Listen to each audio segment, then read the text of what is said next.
تو ہمارے ایک دوست تھے، ان کی بیٹی کی شادی تھی، تو میں کبھی نہیں جاتا ایسے موقعوں پر اس قسم کی جگہ پر، لیکن اس نے میری اتنی منت کی کہ میں شرمندہ ہی ہو گیا. میں نے کہا اچھا بھائی میں آ جاؤں گا. اور پھر اس نے مجھے تسلی دلائی کہ وہاں سارا الگ الگ ہے، عورتوں کا انتظام الگ ہے، مردوں کا الگ ہے. PC لاہور میں. تو میں نے کوئی 30-32 برس کے بعد اس ہوٹل میں قدم رکھا. ماضی کے دھندلکوں میں جھانکتے جھانکتے کتنی صبحیں کتنی شامیں وہاں گزری ہوئی تھیں غفلت کی. تو میں جب وہاں سے نکلنے لگا کھانے کے بعد تو عورتیں نکل رہی تھیں، اکثر بے پرد تھیں. تو وہاں گیلری میں مجھے کسی نے روک لیا، مجھ سے بات کرنے لگ گیا. میں کھڑا ہو گیا. دائیں بائیں کچھ اور عورتیں کھڑی تھیں. اتنے میں سب کی نظر پیچھے لگی، عورتوں کی بھی مردوں کی بھی. تو مجھے سمجھ میں نہیں آیا کہ یہ نظریں پیچھے کیوں اٹھ رہی.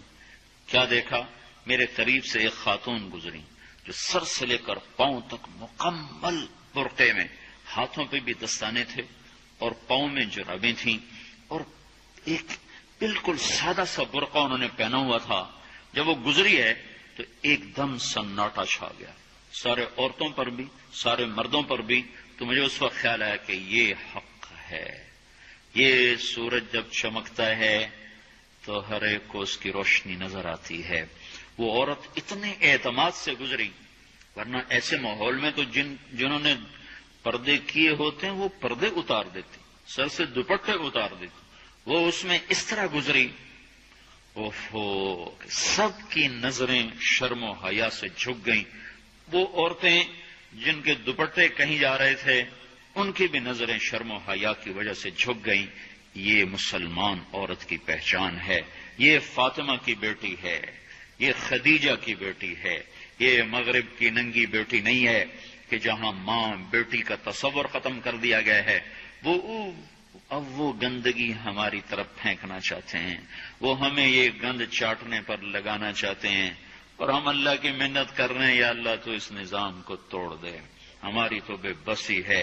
ہماری بیٹیوں کے سر سے دوپٹے اتر گئے، کپڑے مختصر ہو گئے.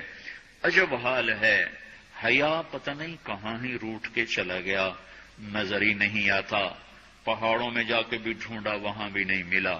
صحراؤں میں گئے، دریاؤں میں گئے، کہیں نہیں ملا. کبھی ایک صفت ہوا کرتی تھی، آج پتہ نہیں کہاں سے ملے گی، کس بازار سے ملے گی. وہ منڈیاں ہی بند ہو گئیں. جس قوم کی بچیاں ناچ گانے کو اپنا شعار اور شوق بنا لیں، ان کی نسل سے اب خالد بن ولید نہیں پیدا ہو سکتے، ناچنے والے ہی پیدا ہوں گے. محمد بن قاسم نہیں پیدا ہو سکتے، طارق بن زیاد نہیں پیدا ہو سکتے.